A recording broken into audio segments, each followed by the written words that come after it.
आपल्या आवडत्या चॅनलला लाईक करा आणि शेअर करा आणि सबस्क्राईब करा. नमस्कार आणि स्वागत आहे आपल्या सर्वांचं विश्व विशाल न्यूजमध्ये. आपण प्रत्येक वेळेस वेगळं व्यक्तिमत्व घेऊन येत असतो आणि त्या व्यक्तिमत्वाबरोबर आपण चर्चा करत असतो. आज देखील आपण असंच एक आगळं वेगळं व्यक्तिमत्व आहे जे की नेत्ररोग तज्ज्ञ म्हणून धाराशिवमध्ये प्रसिद्ध असं व्यक्तिमत्व आहे आणि गेली 25 वर्ष झालं ते नेत्ररोग तपासणी आणि त्याच्यावरती उपचार करत आहेत. असे गोविंद कोकाटे सर यांच्याशी आपण आज संवाद साधणार आहोत आणि विषयही तसाच आहे. आता उन्हाचा कडाका खूप मोठ्या प्रमाणामध्ये वाढत आहे आणि ह्या उन्हामुळं खरंच डोळ्यांना काय त्रास होतो का, डोळ्याची काय काळजी घेतली पाहिजे आणि आणखी बऱ्याच विषयावरती आपण त्यांच्याशी संवाद साधणार आहोत. डॉक्टर साहेब, तुमचं विश्व विशाल न्यूजमध्ये स्वागत आहे. थँक्यू. डॉक्टर साहेब, काय सांगाल? खरं तर यावर्षी ऊन खूप वाढलेलं आहे. तुमच्या अनुभवानुसार तुम्हाला काय वाटतं, यावर्षी उन्हाचा कडाका थोडा जास्त आहे? नाही, आता वरच्यावर दरवर्षी ऊन आणि उष्णता हे वाढतच चाललेलं आहे. यावर्षी देखील धाराशिवचं देखील टेम्परेचर 40-42च्या पुढे गेलेलं आहे आणि महाराष्ट्रामध्ये काही ठिकाणी तर 45च्या पुढे देखील चाललेलं आहे. तर आपल्याला आणि आपल्या शरीराचा सगळ्यात नाजूक अवयव हा डोळा आहे. तर ह्या उन्हाचा आणि उष्णतेचा डोळ्यावर खूप मोठा परिणाम सध्या होतो आहे. काय काळजी काय घेतली पाहिजे साहेब? सध्या आपल्याकडे जे पेशंट येतात माझ्याकडे, आता ह्या सुरू झाले ह्या उन्हाळ्यामध्ये पेशंट येणं, तर डोळ्यांना पेशंटना खूप जळजळ करतं, आग होते, डोळे लाल होत आहेत आणि ह्या उष्णतेमुळं खूप डोळे कोरडे पडत आहेत. तर त्याचा पेशंटला खूप त्रास होतो आहे. तर आपण यासाठी पेशंटने गॉगल घातणं सध्या तर फार आवश्यक आहे. प्रत्येकानं गॉगल वापरावा. परत उन्हामध्ये जात असताना कमीत कमी कॅप वापरली पाहिजे. कॅप पण अशी थोडीशी डोळ्यावर जे सावली पडेल अशी कॅप वापरली पाहिजे. आणि आपण जर काम करत असोल, खूप डोळ्यामध्ये आग होत असेल, डोळ्यावर थंड पाणी टाका किंवा लुब्रिकेटिंग आय ड्रॉप्स. आमच्याकडे पेशंट आल्यानंतर आम्ही त्यांना काही लुब्रिकेटिंग आय ड्रॉप देतो. ते आय ड्रॉप टाकल्यामुळे डोळे थंड राहतात आणि ते लुब्रिकेशन होतं, त्याच्यामधला ओलावा टिकून राहतो डोळ्यामधला आणि मॉइश्चरायझिंग एजंट असतात त्या आय ड्रॉपमध्ये, त्याच्यामुळे डोळे थंड आणि मऊ राहतात. तर ड्रॉप वापरणे, डोळ्यावर थंड पाणी टाकणे, कॅप वापरणे, गॉगल वापरणे हे आवश्यक आहे. तसंच आणि डॉक्टर साहेब, उन्हाळ्यामध्ये उन्हामुळं डोळे कोरडे पडतात का? उन्हामुळं डोळे खूप कोरडे पडतात. डोळे कोरडे उन्हामुळं पडतात आणि वाऱ्यानं देखील पडतात.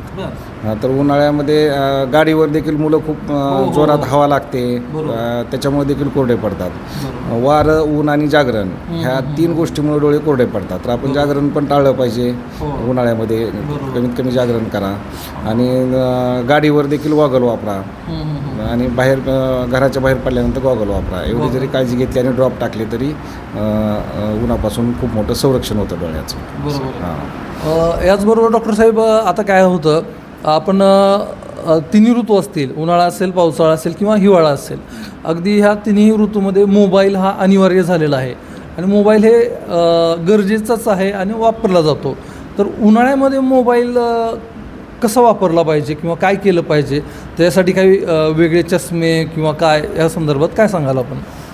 मोबाईलचा वापर शक्यतो कमीत कमी करावा आणि शक्यतो लहान मुलांनी तर मोबाईल, कॉम्प्युटर याच्यापासून थोडं दूर राहिलेलं बरं. कारण बरेच आमच्याकडे लहान मुलांना देखील आता चष्मे लागायला लागलेले आहेत. त्याचं कारण असं आहे की अगोदर लहान मुलं मैदानामध्ये वगैरे खेळायचे, शेतात जायचे. आता ते मुलांना लांब बघणं कमी झालं आणि जास्त आपले खेळ पण, घरात पण, अभ्यास पण सर्व मोबाईलमध्येच आला. त्याच्यामुळं लांबचे नंबर मुलांना लागायला लागलेले आहेत. तर मोबाईल हा कमीत कमी वापर केला पाहिजे. लहान मुलांनी तर शक्यतो वापर करूच नाही. वय 12च्या आत शक्यतो मोबाईल टाळावा. नंतर 12-18च्या नंतर मग थोडाफार वापरला तरी चालू शकतो. आणि कॉम्प्युटरमुळे देखील डोळ्यांना परिणाम होतो. तर मोबाईल आणि कॉम्प्युटरवर आपण ब्ल्यू लाईटचे गॉगल वगैरे जर वापरले तर त्याच्यामुळे ते जे कॉम्प्युटरच्या स्क्रीनचा, मोबाईलच्या स्क्रीनचा जो काय त्याच्या रेजचा जो परिणाम व्हायचा तो कमी होतो.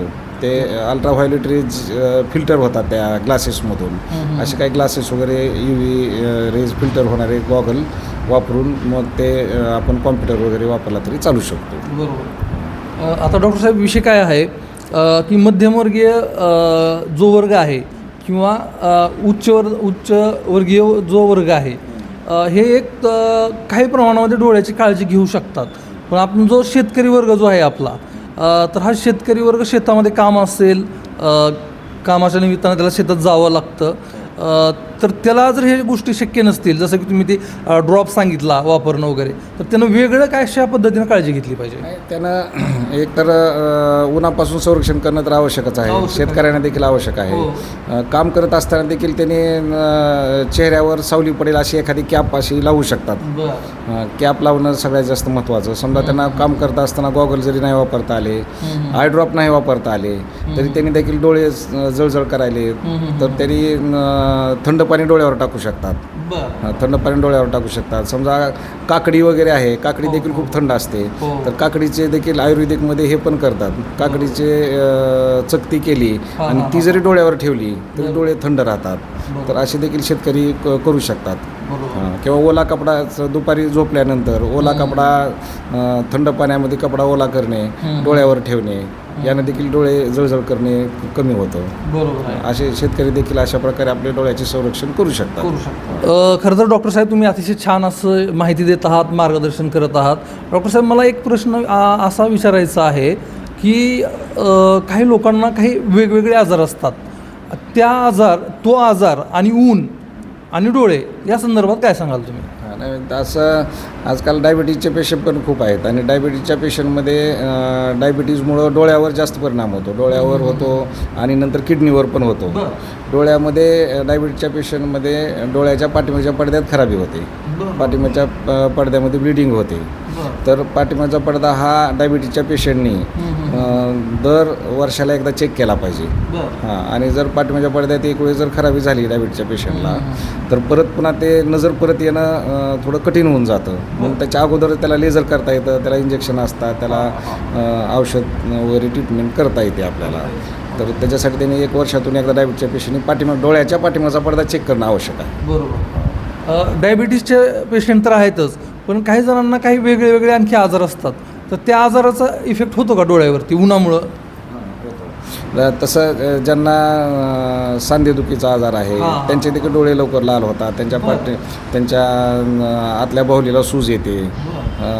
पुन्हा बीपीचे जे पेशंट असतात, त्या बीपीच्या पेशंटला देखील जसं हृदयविकाराचा झटका येतो, तसंच डोळ्यामध्ये देखील कधी एखादी नस बंद होऊन नजर जाऊ शकते.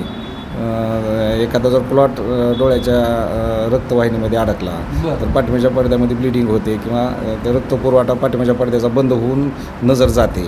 तर बीपीच्या डायबिटीजच्या पेशंटने देखील हे नेहमी चेकअप करणं आवश्यक आहे. म्हणजे असं म्हणायला हरकत नाही आहे की ऊन जे आहे ते 12 ते 5 या दरम्यान खूप मोठ्या प्रमाणामध्ये असतं आणि ह्या काळामध्ये पेशंट असतील किंवा सर्वांनीच काळजी घेणं गरजेचं आहे. त्यानंतर घराच्या बाहेर पडलं तर चालेल. डॉक्टर साहेब, मला आणखी एक प्रश्न असा विचारावा असं वाटतं आहे की मोबाईल हा अत्यावश्यक तर झालेला आहे. लहान मुलं असतील किंवा मोठी माणसंही असतील, तर लहान मुलांचं कसं असतं, मोबाईलचं प्रमाण जे आहे वाढलेलं आहे बघण्याचं, तर त्यांना म्हणजे त्यांच्या पालकांना तुम्ही काय मार्गदर्शन कराल? आजकाल आपण बघितलं तर लहान मुलं आपले पालक जास्त मोबाईलमध्ये बिझी असल्यामुळं लहान मुलांना देखील मोबाईल घ्यावा वाटतो आणि मोबाईलमध्ये त्यांना पण एक करमणुकीचं साधन म्हणून मोबाईल लहान मुलं देखील राहतो. पण त्यासाठी पालकांनी काय केलं पाहिजे की मुलांना आपण थोडंसं इतर गोष्टीमध्ये बिझी ठेवलं पाहिजे.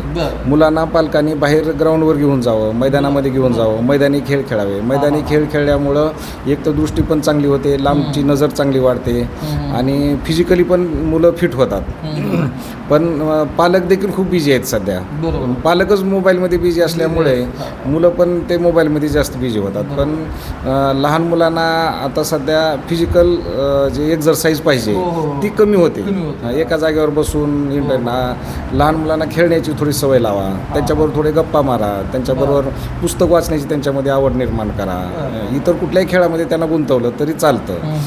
पण त्या लहान मुलाच्या हातात मोबाईल देणं आणि आपण एक्सक्यूज होणं हे चुकीचं आहे. त्याचं प्रमाण तर आहेच, बरोबर आहे. पण डॉक्टर साहेब, मला असं विचारायचं आहे की ह्या उन्हामुळं डायरेक्ट अंधत्व येऊ शकतं का? उन्हाचा जास्त जर परिणाम झाला, उन्हामध्ये काम असेल किंवा वेगवेगळ्या कारणाने जर उन्हात जावंच लागत असेल आणि जुने आजार काय असतील आणि हे ऊन आहे असं याचा सगळ्यांचा विचार करता एकदम अंधत्व येऊ शकतं का की काही अशी शक्यता नाही? उन्हामुळं डोळे कोरडे पडतात, त्याच्यामुळे डोळे लाल होणं हे होतं. बरोबर. पण तू जर सतत डोळे लाल होत गेले तर डोळ्यामध्ये मांस देखील वाढतं. हां. डोळ्यात मांस वाढल्यामुळं मग डोळ्यामध्ये अंधत्व येण्याची शक्यता राहते. आणि हे मांस उन्हामुळे वाढतं का? हा, उन्हामुळं ऊन वाऱ्यानं ते मांस वाढत जातं. बरं. तर त्याच्यासाठी देखील आपण उन्हाची काळजी घेणं आवश्यक आहे. बरोबर. आणि ज्या प्रदेशामध्ये जास्त ऊन असतं त्याच प्रदेशामध्ये मोतीबिंदू देखील जास्त होतो, लवकर होतो. बरं. तर हे देखील आहे. पण असं डायरेक्ट एकदम अंधत्व येत नाही, पण हळूहळू अंधत्व येऊ शकतं.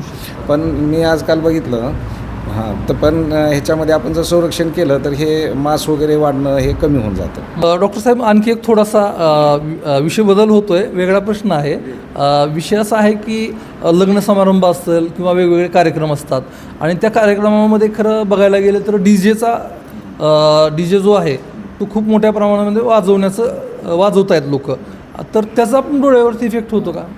डी जेमुळं कानावर खूप मोठा परिणाम होतो. कानाचे पडदे वगैरे फाटतात आणि ऐकण्याचं कमी होऊन जातं, हे तर आहेच.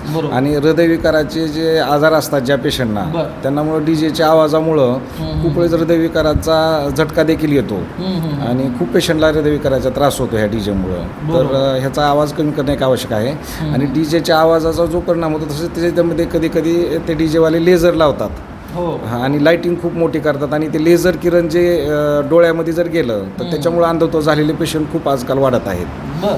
त्या लेझर डायरेक्ट डोळ्यामध्ये आतमध्ये जाऊन पाठीमागच्या पडद्यामध्ये ते बर्न करतं, ते पडदा खराब करतं आणि त्याच्यामुळे अंधत्व येतं.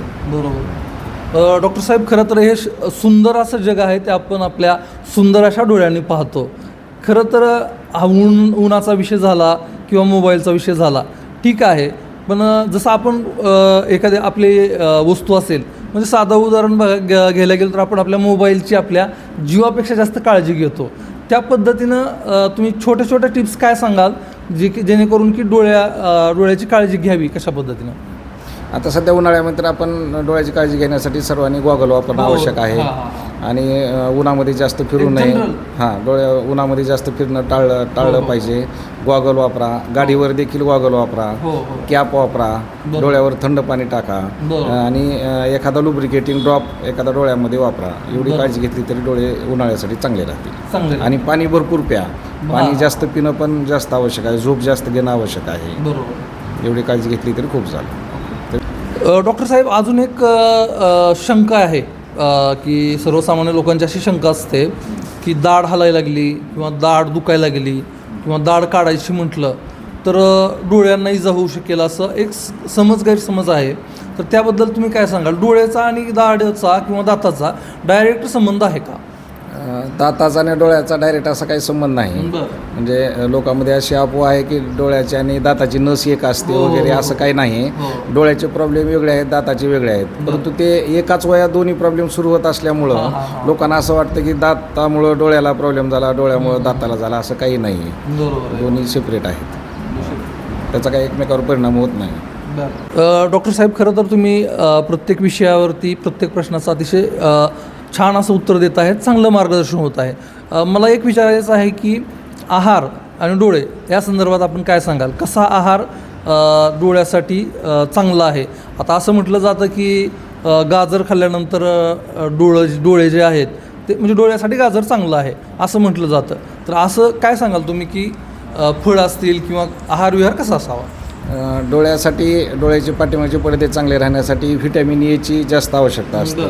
तर व्हिटॅमिन ए हे गाजरमधून मिळतं, म्हणून लोक असं म्हणतात की गाजर वगैरे खाल्लं पाहिजे. तर व्हिटॅमिन ए हे गाजर, मुळा, दूध, अंडे याच्यामधून मिळतं. व्हिटॅमिन एची जास्त आवश्यकता असते. आणि भाजीपाल्यामधून देखील व्हिटॅमिन ए मिळतं. अगोदरच्या काळामध्ये असं म्हणत होते की रातांदळेपणा झाला तर त्याला एक 12 घरची भाजी मागून आणायची आणि खायची, असे खेड्यागावामध्ये प्रथा होती. तर त्याचा उद्देश असा होता की 12 घरची भाजी खाल्ल्यामुळं त्या वेगवेगळे व्हिटॅमिन त्याला मिळत होते आणि त्याच्यातून त्याचा रातांदळेपणा कमी होत होता. तर पण आपण आजच्या युगामध्ये स्वतः देखील आपण भाजीपाल्याची जास्त वाढवणे, फ्रूट्स जास्त खाणे, फळं वगैरे खाणे आणि व्हिटॅमिन एसाठी गाजर, मुळा, दूध, अंडे हे डोळ्यासाठी चांगले आहे. डॉक्टर साहेब कसं आहे आता वेळेनुसार आणि काळानुसार तंत्रज्ञान बदलत गेलेलं आहे. पहिल्या काही वर्षापूर्वी टी व्ही हा एकच आपल्याकडे मार्ग होता आणि आता असं झालेलं आहे की मोबाईल हा अत्यावश्यकच आहे, वापरावाच लागतो आणि लहान मुलं पण मोठ्या प्रमाणामध्ये वापरत आहेत.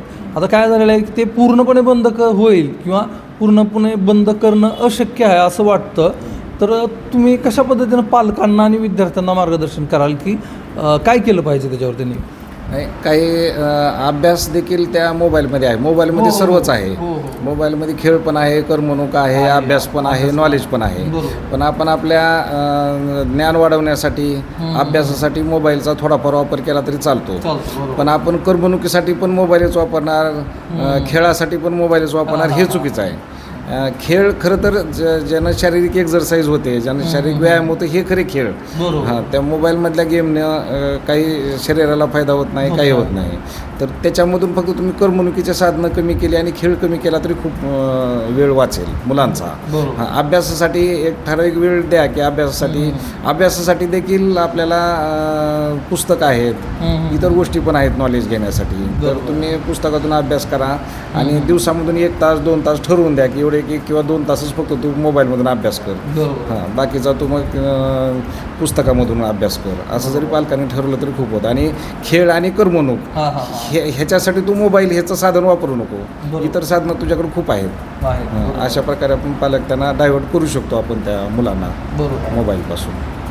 म्हणजे थोडंसं वापरलं तरी ठीक आहे, कारण ते आता गरजच आहे काळाची. अभ्यासासाठी एखाद दुसरा तास दिवसभरामधून त्याच्यामुळे काय डोळ्याला फारसा परिणाम होणार नाही. पण 24 तास मोबाईलच घेऊन बसणं याच्यामुळे नक्की जिथं अति होईल तिथं नक्कीच डोळ्याची माती होणार. डॉक्टर साहेब, एक प्रश्न असा आहे की आता आम्ही पत्रकार, आम्हाला कम्प्युटर असेल, लॅपटॉप असेल किंवा अगदी मोबाईल असेल, याच्याशिवाय आमचं काम हलतच नाही, म्हणजे पानच हलत नाही आमचं. तर तुम्ही काय मार्गदर्शन कराल? लॅपटॉप आणि कॉम्प्युटरसाठी तर त्याच्यावर एक स्क्रीन गार्ड पण येतं, जेणेकरून त्याचे जे काही रेज फिल्टर होण्यासाठी एक स्क्रीन पण वापरा. आणि ब्ल्यू लाईटचे अल्ट्राव्हायोलेट रेज फिल्टर करणारे असे गॉगल तुम्ही ग्लासेस जरी वापरले तरी संरक्षण होतं. आणि कॉम्प्युटरवर काम कंटिन्यू करायचं नाही. तुम्ही अर्धा 1 तासाला थोडं रिलॅक्सेशन केलं पाहिजे. 5 मिनिट डोळे बंद करा, 5 मिनिट डोळे चोळून घ्या, बंद करा, डोळ्यावर थंड पाणी टाका, ड्रॉप टाका. एवढं केलं तरी कॉम्प्युटरवर काम केल्यामुळे काय असं विशेष थकवा येत नाही. बरोबर आहे. डॉक्टर साहेब, आणखी एक प्रश्न असा आहे की अनुवंशिकता म्हणतो आपण, म्हणजे कसं की बाबा जर आपले आजोबा किंवा वडील असतील, यांना जर यांच्या डोक्यावरचे केस गेले तर मुलाच्या डोक्यावरले पण केस जातात. तर घरामध्ये आजी आजोबा असतील आणि यांना जर अंधत्व आलेलं असेल काही कारणाने, वेळेला चेकअप केलं नसेल किंवा काही गोष्टी असतील, तर भविष्यातल्या पिढी पण म्हणजे अंध होऊ शकते का? आणि त्याच्यासाठी काय काळजी घेणं गरजेचं आहे? त्याच्यातले काही आजार असे आहेत की जे अनुवंशिकतेनं पण येतात. आता काचबिंदू आहे, तर जर समजा काचबिंदू जर एखाद्या घराण्यामध्ये असेल तर त्यांच्या मुलांना वगैरे किंवा नातवांना देखील काचबिंदू होण्याची शक्यता आहे. आणि मोतीबिंदू तर कॉमन आहे, मॅक्झिमम लोकांना मोतीबिंदू होतो, पण काचबिंदू आहे अनुवंशिक. रातनळेपणा देखील अनुवंशिक आहे. असे काही डोळ्याचे काही आजार पण अनुवंशिक आहेत. तसे पाठीमागच्या पडद्याचे पण काही आहेत. असे ज्यांना डायबिटीज आहे तर डायबिटीज देखील अनुवंशिकता आहे. त्याच्यामुळे पाठीमागचे पडदे खराब होतात डायबिटीजमुळं, तर ते देखील अनुवंशिकतेमध्ये येतं. डॉक्टर साहेब, डोळे तपासल्यानंतर एक नंबर लागतो, काय जो असेल तो अगदी, तर तुमच्या डॉक्टरकी भाषेमध्ये त्याला काय म्हणतात? नाही, याच्या मायोपियामुळं दूरचा नंबर लागतो.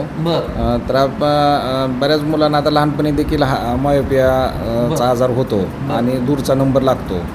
तर याच्यामध्ये आपण वय 12-18पर्यंत तो नंबर वाढत जातो, मायनस नंबर हा. तर त्या ज्यांना मुलांना मायनस नंबर आहे त्यांनी दर 4-6 महिन्याला एकदा नंबर चेक करणं आवश्यक असतं. आणि तो नंबर एक वय 18-19पर्यंत वाढतो, नंतर पुन्हा स्टेबल होतो, पुन्हा त्याच्यानंतर वाढत नाही. आणि जर एखाद्याचा प्लस नंबर असेल तर तो प्लस नंबर कमी पण होतो, पण मायनस नंबर मात्र वाढत जातो. डॉक्टर साहेब, आणखी एक शंका आहे म्हणून विचारतो की आपल्याला चष्मा लागल्यानंतर त्यामध्ये 2 पर्याय असतात.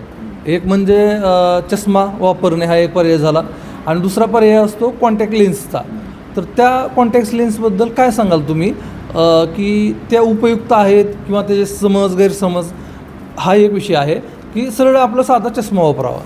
नाही, कॉन्टॅक्ट लेन्स वापरणंही जास्त चांगलं आहे. बरं. कारण कॉन्टॅक्ट लेन्स मुलांना वगैरे चष्मा लावण्याची कधी कधी लाज वाटते किंवा बरं. मुलींना पण थोडे सोशल प्रॉब्लेम वाटतात चष्मा बरोबर, डोळ्यावर बरोबर. असल्यामुळं. तर अशा वेळेस आपण कॉन्टॅक्ट लेन्स लावणं देखील अगदी सुरक्षित आहे. बरोबर. आणि मुलांना वगैरे कसं खेळण्यासाठी मैदानामध्ये खेळणं वगैरे याच्यासाठी मग ते चष्म्याचा थोडासा अडथळा वाटू शकतो. बरोबर. हां, मग अशा वेळेस कॉन्टॅक्ट लेन्स लावलं तर मुलं देखील बिनधास्त खेळतात, थोडं कॉन्फिडन्स पण वाढतो. मुलींना पण चष्मा चेहऱ्यावर नसल्यामुळं खूप छान वाटतं. इथं नाकावर काळे डाग पडत नाही. कॉन्टॅक्ट लेन्स पण चांगला पर्याय आहे. कॉन्टॅक्ट लेन्स वापरणं देखील चांगलं आहे. आणि वय 19-20 वर्ष वय झाल्याच्या नंतर हां. त्यांनी लॅसिक लेझर करून चष्म्याचा नंबर काढू पण शकतात. बरं. आजकाल लेझर ट्रीटमेंटनी चष्म्याचा नंबर देखील पूर्ण निघतो बरोबर. वय 19च्या नंतर, आणि तोपर्यंत कॉन्टॅक्ट लेन्स पण वापरू शकतात. बरोबर आहे. तर कॉन्टॅक्ट लेन्स पण वापरणं उपयुक्त आहे असं डॉक्टर साहेब आपल्याला सांगत आहेत. डॉक्टर साहेब, खरं तर लोकांच्या मनामध्ये डोळ्याविषयी खूप कुशंका आहेत, समज गैरसमज आहेत. त्याच्यामध्ये अजून एक समज आणि गैरसमज असणारा विषय असा आहे की मोतीबिंदू. तर मोतीबिंदूच्या संदर्भामध्ये लोकांची अशी मानसिकता आहे की न करत नाहीत ते, म्हणजे ते घाबरतात. तर ते त्याबद्दल काय सांगाल तुम्ही? आपल्याकडं अंधत्वाचं जास्त प्रमाण आहे मोतीबिंदूमुळंच. बरं. आणि मोतीबिंदूचं ऑपरेशन केल्यानंतर अगदी 100% नजर येते. बरं. हो, परंतु लोक करत नाहीत ऑपरेशन. बरं. मोतीबिंदूला हा ऑपरेशन हाच एक पर्याय असतो. बरं. सुरुवातीच्या स्टेजमध्ये आपण चष्मा देऊ शकतो, पण मोतीबिंदू जास्त वाढल्यानंतर त्याला ऑपरेशन करावंच लागतं. पण लोक ऑपरेशनला घाबरतात. पण आता सध्या आधुनिक तंत्रज्ञान खूप पुढं गेलेलं आहे. त्याच्यासाठी ऑपरेशनसाठी मायक्रोस्कोप आलेले आहे, फिको मशीन आलेलं आहे. आता ऑपरेशन बिना टाक्याचं होतं. अगदी 1-2 दिवसामध्ये अगदी इथं मुक्काम करण्याची गरज पण पडत नाही हॉस्पिटल. सकाळी ऑपरेशन करून दुपारी सुट्टी होते. इतकं सोपं साधं सरळ ऑपरेशन झालेलं आहे. घरी देखील 10 दिवस काळजी घ्यायची. फिको मशीन ऑपरेशन होतं, बिना टाक्याचं होतं. आणि लेन्स देखील खूप चांगल्या क्वालिटीचे लेन्स आलेले आहेत. तर ऑपरेशनसाठी कुणीही घाबरू नये. ऑपरेशन करणं आवश्यक आहे मोतीबिंदू झाल्याच्या नंतर. आता असे लेन्स निघालेत की जवळचं देखील दिसू शकतं, लांबचं देखील दिसू शकतं. हां, तर तरी ऑपरेशनला लोकांनी घाबरू नये. आणि मोतीबिंदूचं ऑपरेशन जर मोतीबिंदू झाला असेल तर तात्काळ करून घेणं आवश्यक आहे. जर ऑपरेशन आपण नाही केलं लवकर, त्याचा काचबिंदू होतो आणि पुन्हा कायमस्वरूपी अंधत्व येतं. खूप मोठी रिस्क आहे. रिस्क आहे. ऑपरेशन करणं मात्र आवश्यक आहे. आणि खूप लोक घाबरतात त्याला. आणि घाबरण्याची काही गरज नाही, कारण त्याला काही पूर्ण भूल देण्याची गरज पडत नाही. आता काही त्रास होत नाही. ऑपरेशन केलेलं कळत देखील नाही. इतकं सोपं साधं सरळ त्या मोतीबिंदूचं ऑपरेशन झालेलं आहे, तरी देखील लोक घाबरतात. बरोबर. खरं तर असं घाबरतात लोक आणि कायमचं अंधत्व त्यांना येतं. तर डॉक्टर साहेब, मला असं विचारायचं आहे की मोतीबिंदू जो आहे ते होण्याचं प्रमाण वयाच्या 50 नंतर एक सुरू होतं. पण मोतीबिंदूच होऊ नये म्हणून काय काळजी घेता येते का? मोतीबिंदू हा वयानुसार होतो. जसे आपले वयानुसार केस पांढरे होणार आहे, तसं मोतीबिंदू पण डोळ्यामध्ये होणार आहे. त्याला काय विशेष काळजी घेता येत नाही. परंतु झाल्याच्या नंतर मात्र ऑपरेशन करून घेणं हेच एक त्यासाठी जास्त चांगला पर्याय आहे. म्हणजे तो आपल्या व्याधीमधला एक वयामुळे झालेला तो आजार आहे. असं आहे. तर सायली आय हॉस्पिटल धाराशिव चे सर्वेसर्वा डॉक्टर कोकाटे सरांशी आपण संवाद साधलेला आहे. आणि त्यांनी डोळ्याच्या बाबतीमध्ये जे गैरसमज असतील या संदर्भामध्ये अतिशय छान असं मार्गदर्शन केलेलं आहे. त्याचबरोबर उन्हाळ्यामध्ये डोळ्याची काळजी कशी घ्यावी या संदर्भात देखील त्यांनी मार्गदर्शन केलेलं आहे. असेच आपण वेगवेगळे विषय घेऊन आपल्यासमोर येणार आहोत. त्यासाठी तुम्ही विश्वविशाल न्यूजला सबस्क्राईब करून बेल आयकॉनला क्लिक करा. त्याचबरोबर फेसबुक पेजला देखील तुम्ही फॉलो करा. आणि सगळ्यात महत्त्वाचं म्हणजे तुम्हाला जर एखाद्या विषयाची माहिती हवी असेल तर आम्हाला नक्की सांगा. फोन नंबर स्क्रीनवरती आहेच. आम्ही त्या विषयाची माहिती तुमच्यापर्यंत पोहोचवण्याचा नक्कीच प्रयत्न करू. तर आपण इथंच थांबूयात. धन्यवाद. थँक्यू डॉक्टर साहेब. थँक्यू. विश्व विशाल न्यूज आपल्या आवडत्या चॅनलला लाईक करा आणि शेअर करा आणि सबस्क्राईब करा.